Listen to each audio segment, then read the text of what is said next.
ওই প্রকারের ব্যক্তিরা যারা 5 ওয়াক্ত নামাজ জামাত সহকারে আদায় করবে, যারা 5 ওয়াক্ত নামাজ মসজিদে এসে বা জামাতে আদায় করবে, তাদের জন্য 1 নম্বর পুরস্কার হচ্ছে দুনিয়ার জমিনের মধ্যে ওই সমস্ত ব্যক্তিরা তারা তাদের জন্য মৃত্যু অনিবার্য। আমার উম্মতের জন্য মৃত্যু অনিবার্য, আল্লাহ পাকের বান্দার জন্য মৃত্যু অনিবার্য। এই দুনিয়া থেকে অবশ্যই যেতে হবে। এক একজন এক এক অবস্থায় দুনিয়া থেকে মৃত্যুবরণ করবে, কিন্তু আল্লাহর হাবিব বলেছে ওই সমস্ত ব্যক্তিরা যারা 5 ওয়াক্ত নামাজ জামাত সহকারে আদায় করে, তাদের জন্য হচ্ছে দিকুল মউত, মৃত্যুর কঠিন যন্ত্রণা থেকে তারা রেহাই পাবে। জোরে বলুন সুবহানাল্লাহ। মৃত্যুর যন্ত্রণা এমন কঠিন যন্ত্রণা, আমরা সব সময় বলে থাকি রব্বুল আলামিন আমাদেরকে এমন মৃত্যু দান করেন, যেই মৃত্যু দান করলে দুনিয়ার মধ্যে আমরা যেই সমস্ত কাজ করেছি, যে আমল আমরা করেছি, যেগুলা ডান হাতের মধ্যে কবরে দেওয়ার পরে পরে চলে আসে, রব্বুল আলামিন আমাদেরকে এমন মৃত্যু দান করেন। সাকারার বিছানার মউত, এটা এমন একটি মউত, যেই মউতের মধ্যে, যেই বিছানার মধ্যে 7 সাগরের পানি দিলেও তৃষ্ণা মিটে না। এমন কঠিন সময়ের মধ্যে আল্লাহ পাক সুবহানাহু তাআলার দেওয়াকৃত পুরস্কার হচ্ছে যারা দুনিয়াতে থাকা অবস্থায় 5 ওয়াক্ত নামাজ জামাত সহকারে আদায় করেছে, তাদের জন্য মৃত্যুর কঠিন বিছানার মধ্যে দিকুল মউত, ওই কঠিন যন্ত্রণা থেকে তারা রেহাই পাবে। জোরে বলুন সুবহানাল্লাহ। তাহলে 1 নাম্বার পুরস্কার হচ্ছে যারা 5 ওয়াক্ত নামাজ জামাত সহকারে বা জামাতে আদায় করে, তাদের জন্য 1 নম্বর পুরস্কার হচ্ছে সাকারার বিছানাটা সুন্দর হবে এবং তাদের জন্য সহজভাবে মৃত্যু হবে। তাদের মৃত্যুর কঠিন যন্ত্রণা হবে না, সহজভাবে তারা দুনিয়া থেকে ইন্তিকাল করবে। আল্লাহর হাবিব সাল্লাল্লাহু আলাইহি ওয়াসাল্লাম বলে ওই সমস্ত ব্যক্তিরা যারা 5 ওয়াক্ত নামাজ জামাত সহকারে আদায় করে, যারা 5 ওয়াক্ত নামাজ বা জামাত আদায় করে, 2 নম্বর পুরস্কার হচ্ছে আযাবিল কবর। ওই সমস্ত ব্যক্তিরা কবরে যাওয়ার সাথে সাথে ফজর এবং যোহর আসর মাগরিব এশা তাদেরকে সাক্ষী দিবে, কিরামান কাতিবিন সাক্ষী দিবে। এই ব্যক্তি মুয়াজ্জিনের আযান শুনে মসজিদে এসেছে বা জামাতে নামাজ আদায় করেছে, ওই ব্যক্তির জন্য আল্লাহ পাক সুবহানাহু তাআলা কবরের আযাব মাফ করে দিবে। জোরে বলুন সুবহানাল্লাহ। 2য় প্রকার, কবরের আযাব মাফ করে দেওয়া হবে। আপনি যদি কবরের আযাবের দিকে চিন্তা করেন, এমন কঠিন কবরের আযাব, যে আযাবের কথা হাদিসে পাকের মধ্যে এসেছে, কবর থেকে যদি একটি পুঁছ পরিমাণ ছিদ্র যদি বের হওয়া হয়, একটি পুঁছ পরিমাণ যদি ছিদ্র বের হয়ে যদি আগুন দুনিয়ার মধ্যে আসে, এই দুনিয়ার সমস্ত গাছপালা পুরো একদম ছাই হয়ে যাবে। এই কঠিন কবরের আযাব, কবরের মধ্যে এমন বিচক্ষণ কিছু সাপ রয়েছে, যে সাপগুলো যদি 1 সিলকা 1 ফোঁটা বিষ যদি দুনিয়ার জমিনের মধ্যে আসে, এই দুনিয়ার জমিনের মধ্যে কোনো গাছপালা গাছ কিছুই হবে না। এই কঠিন আযাব থেকে আল্লাহর হাবিব সাল্লাল্লাহু আলাইহি ওয়াসাল্লাম বলেছে ওই সমস্ত ব্যক্তিরা যারা 5 ওয়াক্ত নামাজ বা জামাতে আদায় করবে, জামাত সহকারে আদায় করবে, ইমামের পিছনে আদায় করবে, ও আযাবিল কবর, তাদেরকে কবরের আযাব মাফ করে দেওয়া হবে। জোরে বলুন সুবহানাল্লাহ। 3য় নম্বর পুরস্কার হচ্ছে ওই সমস্ত ব্যক্তিরা ওয়ায়ুতিহি বিয়ামিনিহি, যারা 5 ওয়াক্ত নামাজ জামাত সহকারে আদায় করেছে, 5 ওয়াক্ত নামাজ ইমামের পিছনে আদায় করেছে, তাদেরকে যখন কবরে দেওয়া হবে, কবরে দেওয়ার পরে তাদের আমলনামা তাদের ডান হাতে দেওয়া হবে। জোরে বলুন সুবহানাল্লাহ। ফজরের নামাজ আদায় করেছে। আদায় করার পরে ফজরের নামাজের পরে সূরাতুল ইয়াসিন তেলাওয়াত করেছে। কবরের মধ্যে যখন ফজর চলে আসবে, কবরের বাসীদের জন্য, কবরবাসীদের জন্য যখন ফজর চলে আসবে, সূরাতুল ইয়াসিন সাক্ষী দিয়ে বলবে, এই আযাবের ফেরেশতারা তোমরা এখানে কি জন্য এসেছো? এই সেই ব্যক্তি 5 ওয়াক্ত নামাজ আদায় করেছে। নয়, আমি সূরাতুর রূহ, সূরাতুল ইয়াসিন তেলাওয়াত করেছে। তোমরা এই মুর্দাকে কোনো শাস্তি দিতে পারবে না। এইভাবে এশা চলে যাবে। এশারের সময় যখন মুর্দার জন্য চলে আসবে, কবরের বাসীর জন্য এশারের সময় যখন চলে আসবে, এশা সাক্ষী দিবে, সূরাতুল মুলক সাক্ষী দিবে, আমি এশা আদায় করেছে। এশারের পরে সূরাতুল মুলক আদায় করেছে। এই ব্যক্তির জন্য কোনো তোমরা আযাবের ফেরেশতা আযাব দিতে পারবে না। আল্লাহ পাক সুবহানাহু ওয়া তাআলার অঙ্গীকার হচ্ছে, আল্লাহর হাবিব বলেছে, সেই ব্যক্তিরা, ওই প্রকারের ব্যক্তিরা যারা 5 ওয়াক্ত নামাজ জামাত সহকারে আদায় করেছে, যারা 5 ওয়াক্ত নামাজ বা জামাতে আদায় করেছে, ইমামের পিছনে আদায় করেছে, তাদেরকে যখন কবরের মধ্যে দেওয়া হবে, তাদের আমলনামা ডান হাতে দান করা হবে। জোরে বলুন সুবহানাল্লাহ। দেখেন 5 ওয়াক্ত নামাজের গুরুত্ব কেমন। নামাজ থেকে আমরা অনেক পিছনে, নামাজের ধারে প্রান্তে আমরা নাই। সম্পদ আছে, আরো লাগবে। ব্যবসা আছে, টাকা আছে, আরো লাগবে, আরো লাগবে, আরো লাগবে। কিন্তু ভাই রে, আল্লাহ আপনাকে এত নিয়ামত দিয়েছে, এত অর্থ দিয়েছে, এত সম্পদ দিয়েছে, তো যিনি দান করেছে তার দেওয়া কিন্তু খরচগুলো অন্তত আপনি আদায় করুন না। এরপরে আপনি নেমে যান। এরপরে দুনিয়ার জমিনের মধ্যে আপনার আহারের জন্য, রিজিকের জন্য আপনি সন্ধান করুন, তালাশ করুন। কিন্তু আপনি আল্লাহর এত নিয়ামত ভোগ করেন, আল্লাহর এত নিয়ামত আপনি পেয়েছেন, এত অর্থ সম্পদের মালিক আপনি হয়েছেন, কেন আপনি আল্লাহর দেওয়া কৃতকর্য নামাজ আদায় করবেন না? তাহলে বুঝে যায় আমরা সুদা হিসাব বুঝি না। এরপরে আল্লাহর হাবিব সাল্লাল্লাহু আলাইহি ওয়াসাল্লাম বলেছেন, ওই সমস্ত ব্যক্তিদের জন্য পুরস্কার রয়েছে, ওই সমস্ত নামাজীর জন্য পুরস্কার রয়েছে যারা 5 ওয়াক্ত নামাজ বা জামাতে আদায় করে, 5 ওয়াক্ত নামাজ ইমাম সাহেবের পিছনে আদায় করে। 4th নম্বর পুরস্কার হচ্ছে ওয়ায়ামুরু আলাস সালাওয়াতি কাল বুরুক, ওয়ায়ামুরু আলাস সালাওয়াতি ওয়ায়ামুরু আলাস সিরাতি কাল বুরুক। ওই সমস্ত ব্যক্তিরা যারা 5 ওয়াক্ত নামাজ বা জামাতে আদায় করেছে, ফুলসিরাত যেটা রয়েছে, বোরাকের গতিতে, বিদ্যুৎ গতিতে ফুলসিরাত পার হবে। জোরে বলুন সুবহানাল্লাহ।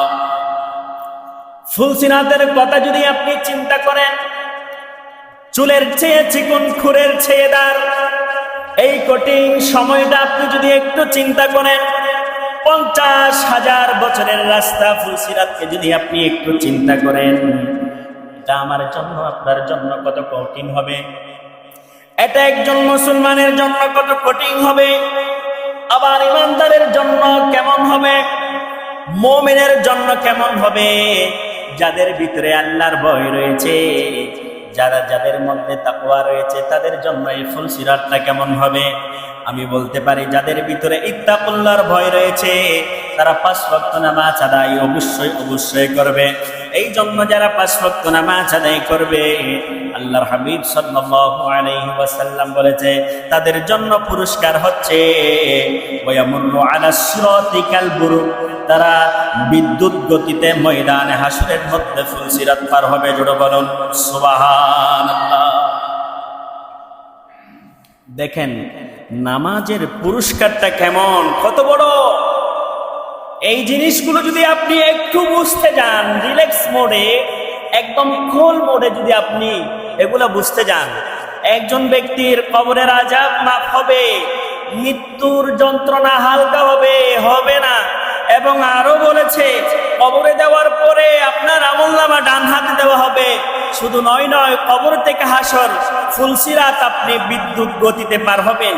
এই জিনিসগুলো যদি আপন জায়গায় চিন্তা করেন, শুধুমাত্র 5 ওয়াক্ত নামাজ জামাত সহকারে আদায় করার বিনিময়ে এই পুরস্কারগুলো আপনি পাচ্ছেন। আল্লাহ পাক সুবহানাহু ওয়া তাআলা আমাদের সবাইকে বোঝার তৌফিক দান করুক, সবাই বলুন আমিন। আল্লাহর হাবিব সাল্লাল্লাহু আলাইহি ওয়াসাল্লাম এই হাদিসে পাকের মধ্যে মান হাফাযা আলাস সালাওয়াতি আকরামাহুল্লাহু বিখামস, 5টি পুরস্কারের মধ্যে 5 নম্বর পুরস্কার হচ্ছে ওয়ায়াদখুলুল জান্নাতা বিগাইরি হিসাব। ওই সমস্ত ব্যক্তিরা যারা জামাতে নামাজ আদায় করেছে, ওই সমস্ত ব্যক্তিরা যারা জামাত সহকারে নামাজ আদায় করেছে, তাদের জন্য বিগাইরি হিসাব, ওয়ায়াদখুলুল জান্নাতা বিগাইরি হিসাব, বিনা হিসাবে বেমিসাল বিনা হিসাবে তারা জান্নাতের মধ্যে প্রবেশ করবে। জোরে বলুন সুবহানাল্লাহ। এই জন্য কালামুল্লাহ শরীফের মধ্যে সূরাতুল মুমিনের মধ্যে 9, 10, 11 নম্বর আয়াতের মধ্যে আল্লাহ পাক সুবহানাহু ওয়া তাআলা বলে ওয়াল্লাযীনা হুম আলা সালাতিহিম ইউহাফিজুন উলাইকা হুমুল ওয়ারিসুন আল্লাযীনা ইয়ারিসুনাল ফিরদাউস হুম ফিহা খালিদুন। জোরে বলুন সুবহানাল্লাহ। তাদের জন্য কালামুল্লাহ শরীফের মধ্যে অঙ্গীকার হচ্ছে জান্নাতুল ফিরদাউস। আজ আমরা সেগুলা থেকে অনেক দূরে রয়েছি। দ্বীন এবং ইসলামের এই নামাজের জন্য আল্লাহর হাবিব সাল্লাল্লাহু আলাইহি ওয়াসাল্লাম কত কষ্ট করেছে, কত কষ্ট করেছে এই নামাজকে কায়েম করার জন্য। আর আমরা তো এমনি পেয়ে গেছি। সাহাবায়ে কেরামরা কত কষ্ট করেছে। আপনি যদি একটু হযরতে বেলাল রাদিয়াল্লাহু তাআলা আনহুর দিকে তাকান, তারা কেমন কষ্ট করেছে। সাইয়েদনা সিদ্দিক আকবর রাদিয়াল্লাহু তাআলা আনহুর দিকে যদি তাকান, এই দ্বীনের জন্য ইসলামের জন্য তারা কেমন কত কষ্ট করেছে, কেমন বিসর্জন দিয়েছে।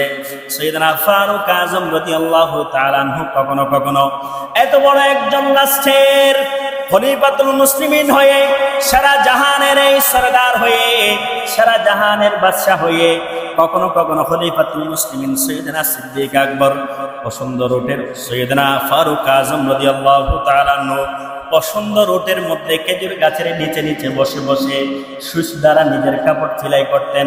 মানুষজন যখন এসে ডেকে, ও ফারুক আজম আপনাকে ডাকার জন্য আসছে, কোনো বিচারের জন্য, কোনো কিছুর জন্য, ফারুক আজমকে কখনো কখনো কাপড় ধোয়ার মধ্যে খুঁজে পাই, কখনো কখনো কাজুর গাছের নিচের মধ্যে, খেজুর গাছের নিচের মধ্যে খুঁজে পাই। এমনকি সাইয়েদনা উসমান যুন্নুরাইন রাদিয়াল্লাহু তাআলা আনহু এই দ্বীন এবং ইসলামের জন্য কত বিসর্জন দিয়েছে। সাইয়েদনা আলী কাররামাল্লাহু ওয়াজহা এই দ্বীন এবং ইসলামের জন্য কত বিসর্জন দিয়েছে। সেই থেকে যদি আপনি চিন্তা করেন, ইমাম হাসান হুসাইন রাদিয়াল্লাহু তাআলা আনহু ময়দানে কারবালার মধ্যে নামাজ দ্বারা শহীদ হয়ে সমগ্র উম্মতদেরকে এই ময়দানে কারবালার মধ্যে নামাজ দ্বারা শিক্ষা দিয়েছে। জোরে বলুন সুবহানাল্লাহ। আপনি যদি সাহাবী কেরামের দিকে যদি যান, তাহলে দেখতে পাবেন এই নামাজ দ্বারা তারা কেমন শিক্ষা দিয়ে দুনিয়ার মধ্যে শহীদ হয়েছে, তাদের মৃত্যুটা কত মর্মান্তিক হয়েছে। হযরতে খুবাইব রাদিয়াল্লাহু তাআলা আনহু মক্কা থেকে মদিনায় আল্লাহর হাবিব সাল্লাল্লাহু আলাইহি ওয়াসাল্লাম হিজরত করার পরে মদিনাবাসীরা খুবাইবের উপর কত অত্যাচার করেছে। মদিনার কাফেররা, মদিনার মুশরিকরা হযরতে খুবাইব রাদিয়াল্লাহু তাআলা আনহুর উপর কত অত্যাচার করেছে, নিপীড়িত জুলুম করেছে। হযরতে খুবাইব রাদিয়াল্লাহু তাআলা আনহুকে মদিনা থেকে ধরে গিয়ে জেল হাজতের মধ্যে নিয়ে গেলেন। জেল হাজতের মধ্যে অনেক অত্যাচার করেছে, জুলুম করেছে। এমনকি কখনো কখনো হাতের মধ্যে যেই চাদরগুলো থাকে সেগুলো দ্বারা রক্তাক্ত করেছে। খুবাইবকে বলা হয়, এখনো তোমার সময় রয়েছে, তুমি যে কালিমা পরিধান করেছো, তুমি যে ইসলাম গ্রহণ করেছো, ওই ইসলামকে ত্যাগ করে দাও, তোমাকে মুক্তি দেওয়া হবে। হযরতে খুবাইব বলে, তোমরা আমাকে শহীদ করে দিতে পারো, আমি মেনে নিব, কিন্তু কখনো ইসলাম আমি ছাড়তে পারবো না। জোরে বলুন সুবহানাল্লাহ। প্রখ্যাত সাহাবী হযরতে খুবাইব রাদিয়াল্লাহু তাআলা আনহু মদিনার মধ্যে ইহুদিরা কাফেররা মুশরিকরা ধরে নিয়ে জেল হাজতের মধ্যে অকপট অত্যাচার করে যাচ্ছে, জুলুম করে যাচ্ছে। ওই জেল হাজতের মধ্যে হযরতে খুবাইব রাদিয়াল্লাহু তাআলা আনহুকে মদিনার মধ্যে এমন একটি ডিক্লেয়ার দেওয়া হয়েছে, কাফেররা মুশরিকরা বেদুইনরা যে খুবাইবকে যদি ছাড়া হয় তাহলে মানুষ একটা সুযোগ পাবে, মুসলমান ধর্ম গ্রহণ করার জন্য একটা সুযোগ পাবে। খুবাইবকে কখনো ছাড়া হবে না, খুবাইবকে জেল হাজতের মধ্যে ফাঁসি দেওয়া হবে। এই ডিক্লেয়ার চতুর্দিকে ইহুদিরা নাসারারা ছড়িয়ে দিয়েছে। হযরতে খুবাইব রাদিয়াল্লাহু তাআলা নূর যে আত্মীয়-স্বজনগুলো রয়েছে তারা এসে বলে, খুবাইব তুমি একটু বুঝার জন্য চেষ্টা করো, তোমার জন্য আমাদের কোটিং মায়া হয়, তোমার জন্য আমাদের প্রচুর মায়া হয়। তুমি যে মুসলমান ধর্ম গ্রহণ করেছ, যে ইসলাম গ্রহণ করেছ, যে কালিমা পরিধান করেছ, এটা তুমি ত্যাগ করো, তোমার জন্য আমরা সবাই সুপারিশ করবো। জোরে বলুন নাউজুবিল্লাহ। খুবাইব বলে, তোমরা জানো না, তোমরা বুঝো না, তোমরা এখনো পর্যন্ত বুঝতে পারো নাই, তোমরা বাস পূজায় রয়েছ, গাছ পূজায় রয়েছ, তোমরা মূর্তি পূজার মধ্যে রয়েছ, কিন্তু তোমরা জানো না আমার জন্য যখন ফাঁসির রায় হয়ে গিয়েছে, ওই ফাঁসির মঞ্চের মধ্যে আমি দেখতে পাচ্ছি আমার আল্লাহ আমার জন্য 8খানা জান্নাতের দরজা খুলে দিয়েছে। জোরে বলুন সুবহানাল্লাহ। খুবাইবকে জেল হাজতের মধ্যে অত্যাচার করে, জুলুম করে, রক্তাক্ত করে হযরতে খুবাইব রাদিয়াল্লাহু তাআলা জেল হাজতের মধ্যে কোরআন তেলাওয়াত করে, আর আল্লাহ পাক সুবহানাহু ওয়া তাআলা ফেরেশতাদের মধ্যে দিয়ে খাবারের ব্যবস্থা করে দেয়। কেমন ইমানের প্রতি অটল, তারা কেমন ছিলেন, ইমানের প্রতি অটল তারা কেমন ছিলেন। এক পর্যায়ে ফাঁসির রায় হয়ে গেল, ফাঁসির মঞ্চের মধ্যে নিয়ে যাওয়া হচ্ছে। হযরতে খুবাইব রাদিয়াল্লাহু তাআলা কে জিজ্ঞেস করা হলো, ফাঁসির রায় একটু পরে তোমার হয়ে যাবে, ফাঁসি দেওয়ার আগে তোমার কোনো কিছু চাহিদা আছে কিনা আমাদেরকে একটু বলো। খুবাইব বলে আমাকে যখন ফাঁসি দেওয়া হবে আমার যেই লাশটি থাকবে এই লাশটি আমার মদিনাওয়ালার কাছে পৌঁছিয়ে দিও। জোরে বলুন সুবহান। মনে বড় আশা ছিল যাব, আর মনে বড় আশা ছিল যাব মক্কাওয়ালা মদিনাওয়ালা, আমায় তুমি দেখা দাও। মক্কাওয়ালা মদিনাওয়ালা, আমায় তুমি দেখা দাও। আর জুড়ে মনে বড় আশা ছিল যাব মদিনায় সারা দুনিয়া।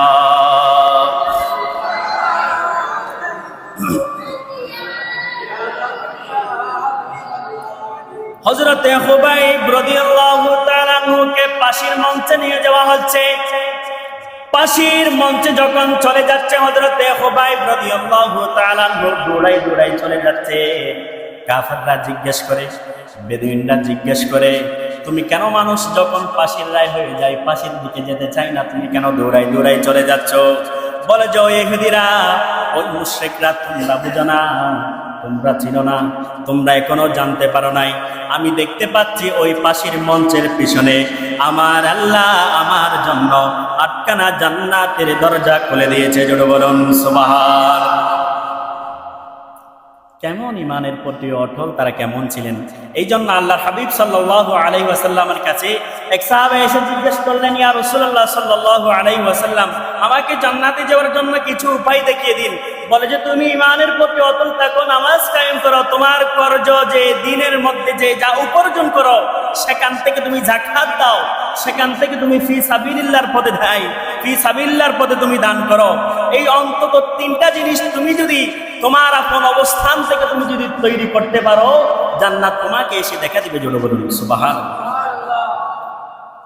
হযরতে খুবাইব রাদিয়াল্লাহু তাআলা আরজ করলেন, আমাকে 2 রাকাত নামাজ পড়ার জন্য সুযোগ করে দেন। নামাজ আদায় করে আমার যে লাশটি থাকবে সেটা মদিনাওয়ালার কাছে পাঠিয়ে দিবেন। আত্মীয় স্বজন যারা রয়েছে তাদেরকে বললেন, তোমরাও শুনে রাখো, তোমাদেরকে আমি একটি কথা বলে যাই, আমি এখন টকবকে যুবক রয়েছি। আমি ইন্তেকালের পরে আমার স্ত্রী একদিন নয়, 2 দিন নয়, 3 দিন নয় কান্না করবে, আমার জন্য আত্মহারা হয়ে যাবে, সুখ পেটে যাবে। 1 মাস 2 মাস যাওয়ার পরে আমার স্ত্রীও স্বাভাবিক হয়ে যাবে। আমার ছেলে সন্তানরা যারা থাকবে তারা অন্তত আমাকে একটু একটু একটু একটু করে বলে যাবে। কিন্তু দুনিয়ার মধ্যে আমি কি করেছি? আমি যদি কাফের হয়ে যদি মারা যাই, আমি যদি গাছ পূজা বাস পূজা করে যদি মারা যাই, আমার জন্য ওই কবরের মধ্যে জাহান্নামের আগুন অপেক্ষা করছে। আর যদি কালিমা নিয়ে, ইমানের শক্তি নিয়ে, আল্লাহর দেওয়া কৃতকর্য নামাজ পড়ে যদি দুনিয়া থেকে ইন্তেকাল করতে পারি, আর আমার জন্য জান্নাতের দরজা খুলে যাবে। জোরে বলুন সুবহানাল্লাহ। এখনো সময় রয়েছে, তোমরা কালিমা পরিধান করে এই কালিমার কাতারে চলে আসো। ওই কাফের নসরা ধর্ম থেকে তোমরা ত্যাগ করে কালিমার দিকে চলে আসো। এই কথা বলার পরে হযরতে খুবাইব রাদিয়াল্লাহু তাআলা আনহু ফাঁসির মঞ্চে চলে গিয়ে 2 রাকাত নামাজ আদায় করলেন। 2 রাকাতের মধ্যে প্রথম রাকাত একটু দীর্ঘস্থায়ী আদায় করলেন। মনে মনে চিন্তা করলেন, আমি এই নামাজ দীর্ঘস্থায়ীভাবে আদায় করতেছি, কাফেররা মনে করবে আমি ফাঁসিকে ভয় পাচ্ছি, ফাঁসির মঞ্চকে আমি ভয় পাচ্ছি। 2য় রাকাত তাড়াতাড়ি করে নামাজ আদায় করে ফেললেন। নামাজ আদায় করার পরে ফাঁসির মঞ্চে উঠে গেলেন। এক কাফের বেদিন নসরা এসে হযরতে খুবাইব রাদিয়াল্লাহু তাআলা আনহুর হাত পা বন্ধ করে দিলেন। বন্ধ করে দেওয়ার পরে এমন একজন ব্যক্তি এসে ডান হাতের মধ্যে তরবার দ্বারা এমন ভাবে আঘাত করলেন। আঘাত করার পরে ডান হাত পড়ে গিয়েছে। হযরতে খুবাইব রাদিয়াল্লাহু তাআলা আনহু হাসতেছে। সবাই জিজ্ঞাসা করলেন, আপনি এইভাবে হাসতেছেন কেন? বলে যে, আপনারা জানেন না, আমাদের জন্য ওই সমস্ত ফেরেশতারা জান্নাতের যে সমস্ত দানবান্দা রয়েছে তারা আমাদের জন্য, আমি খুবাইবের জন্য অপেক্ষা করছে। জোরে বলুন সুবহানাল্লাহ। হযরতে খুবাইব রাদিয়াল্লাহু তাআলা আনহু এইভাবে লম্বা ওয়াকিয়া, লম্বা ঘটনা, হযরতে খুবাইব রাদিয়াল্লাহু তাআলা আনহুকে সেখানে শহীদ করে দিলেন। মদিনার মধ্যে হঠাৎ করে আল্লাহর হাবিব সাল্লাল্লাহু আলাইহি ওয়াসাল্লাম এক মসজিদের মধ্যে বসে হঠাৎ করে দাঁড়িয়ে গেলেন। সালামুন আলাইকা ইয়া খুবাইব, সালামুন আলাইকা ইয়া খুবাইব, সালামুন আলাইকা ইয়া খুবাইব বলে বলে হযরতে খুবাইবকে সালাম দিচ্ছেন। হযরতে ফারুক আজম দাঁড়িয়ে গেলেন, ইয়া রাসূলুল্লাহ সাল্লাল্লাহু আলাইহি ওয়াসাল্লাম, এইভাবে কেন খুবাইবকে আপনি সালাম দিচ্ছেন? এইভাবে কেন আপনি খুবাইবকে সালাম দিচ্ছেন? বলে যে, তোমরা দেখো না, আমার খুবাইবকে এই ইসলাম ধর্ম, এই কালিমা পড়ার জন্য, ইসলাম ধর্ম গ্রহণ করার জন্য কাফেররা, মুশরিকরা মর্মান্তিক ভাবে শহীদ করেছে। এই কথা বলে সালামুন আলাইকা ইয়া খুবাইব বলে বলে সালাম দিলেন আল্লাহর হাবিব। জোরে বলুন সুবহান। তো তারা নামাজের জন্য হযরতে খুবাইব রাদিয়াল্লাহু তাআলা আনহু যখন পাঁচির মঞ্চে দাঁড়িয়ে গেলেন, নামাজ ছাড়েন নাই। হযরতে ইমাম হুসাইন রাদিয়াল্লাহু তাআলা আনহু ময়দানে হাসরের মধ্যে এমন বর্ষার তীরে আঘাতপ্রাপ্ত হয়েছে, এরপরেও নামাজ ছাড়ে নাই। কিন্তু আমরা শ্রেষ্ঠ নবীর শ্রেষ্ঠ উম্মত হয়ে আমাদের অবস্থান কোথায়? আপন জায়গায় একটু চিন্তা করুন। এই জন্য আল্লাহর হাবিব সাল্লাল্লাহু আলাইহি ওয়াসাল্লাম বলেছে, মান হাফাযা আলা সালাওয়াতি আকরামাহুল্লাহু বিখামস, যারা দুনিয়ার মধ্যে ইমামের পিছনে বা জামাতে, নামাজের মধ্যে ইমামের পিছনে বা জামাতে 5 ওয়াক্ত নামাজ আদায় করবে, তাদের জন্য আমি আল্লাহর পুরস্কার রয়েছে। জোরে বলুন সুবহানাল্লাহ।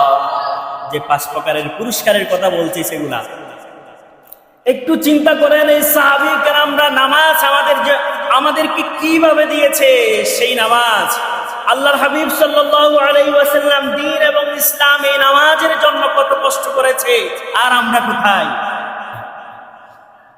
এইভাবে তারা নামাজ আদায় করার জন্য সুযোগ পায় নাই। কখনো কখনো পাথরের উপরে নামাজ আদায় করেছে। এই নামাজ আদায় করতে গিয়ে কখনো কখনো আল্লাহর হাবিবের উপর নাড়ি মুড়ি ধরে দিয়েছে। ওটের রক্ত নারী বুড়িগুলো ঢেলে দিয়েছে, এরপরও নামাজ ছাড়ে নাই। কিন্তু আমরা কোথায়? সেই অবস্থান থেকে আমরা কোথায় রয়েছি? একদিন হযরত ঈসা আলাইহিস সালাম এই আল্লাহর লীলা ভূমি দেখার জন্য, পাহাড় পর্বত দেখার জন্য, সংক্ষেপে একটু করে বলছি শিক্ষার জন্য, একটা পাখি দেখলেন সাগর থেকে একবার উঠছে আবার যাচ্ছে, উঠছে আবার যাচ্ছে, গোসল করে এইভাবে এইভাবে 5 বার। বনি ইসরাইলের জামানায়, হযরত ঈসা আলাইহিস সালামের জামানায় হযরত ঈসা আলাইহিস সালাম জিজ্ঞেস করলেন, দেখো না এই যে পাখিটা রয়েছে, পাখিটা একবার গোসল করে উঠতেছে আবার যাচ্ছে, এইভাবে এইভাবে 5 বার। তখন হযরতে জিবরাইল আমিনকে বলেন, ওগো জিবরাইল, তুমি আমার ঈসাকে বলে আসো না, এইভাবে এইভাবে আখিরি জামানার কিছু উম্মত আসবে, উম্মতরা একবার নামাজ আদায় করবে পবিত্র হবে, 2 বার নামাজ আদায় করবে পবিত্র হবে, এইভাবে এইভাবে তারা যদি 5 বার 5 ওয়াক্ত নামাজ আদায় করে, শরীরের মধ্যে যেইভাবে দৈনিক 5 বার গোসল করলে কোনো ময়লা থাকে না, ঠিক অনুরূপ ভাবে 5 বার যখন নামাজ আদায় করবে, 5 ওয়াক্ত নামাজ যখন আদায় করবে, তাদের শরীরে তাদের আমল নামায় কোনো গুনাহ থাকবে না। জোরে বলুন সুবহানাল্লাহ। তো এই নামাজ থেকে আমরা কত পিছনে। গত জুমায়ও আমি নামাজের আলোচনা করেছিলাম, কিন্তু বড় দুর্ভাগ্যের বিষয় হচ্ছে মুসল্লি আরো কমে গেছে।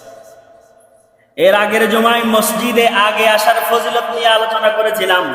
জুমার দিনে অসংখ্য অগণিত ফজাইল রয়েছে। ওয়াক্ত শুরু হওয়ার পরে ছোটখাটো 6টা আমলের কথা বলেছিলাম, যেগুলা যদি আমরা আদায় করি, এক কদমে 100 নফল রোজার, 100 নফল ইবাদত বندگির সওয়াব আপনার আমলনামায় দেওয়া হবে। কই জুমার আগের দিন আমরা কয়জন আগে আসি? গত জুমায় নামাজ নিয়ে আলোচনা করেছিলাম, যারা 1 সপ্তাহ নামাজ পড়েছিলেন আমি তাদেরকে বলেছি আজকে মুসল্লি কই, কালকে মুসল্লি কই, এভাবে আপনাদেরকে বলেছিলাম। তো আমাদের যদি এই ইত্তাকুল্লাহর ভয়টা যদি না আসে, সাকারার বিছানার মধ্যে যদি আপনি যে 5 ওয়াক্ত নামাজ আদায় করলে আপনার মওতটা কেমন হবে, কবরে দেওয়ার পরে আপনার অবস্থান কোথায় যাবে, এবং কি আল্লাহর হাবিব ইয়ামুরু আলা সিরাতিকাল বুরক, বিদ্যুৎ গতিতে আপনি ফুলসিরাত পার হবেন যদি 5 ওয়াক্ত নামাজ যদি আপনি আদায় করেন। এরপরে আল্লাহর হাবিব বলছে ওয়ায়াদখুলুল জান্নাতা বিগাইরি হিসাব, সর্বশেষ 5 নম্বর পুরস্কার হচ্ছে বিনা হিসাবে আপনি জান্নাতে যাবেন। তো একজন মুমিন, একজন ঈমানদার, একজন শ্রেষ্ঠ নবীর উম্মত হয়ে যদি আমাদের ভিতরে ইত্তাকুল্লাহর ভয়টা যদি না থাকে, তাহলে আপনি কিভাবে মুসলমান দাবি করেন? আপন জায়গায় আপনি চিন্তা করেন। আল্লাহ পাক সুবহানাহু ওয়া তাআলা আমাদের সবাইকে বোঝার তৌফিক দান করুন, সবাই বলুন আমিন। আসসালামু আলাইকুম ওয়া রাহমাতুল্লাহ। যারা সুন্নাত আদায় করেন নাই, 4 রাকাত সুন্নাত আদায় করুন।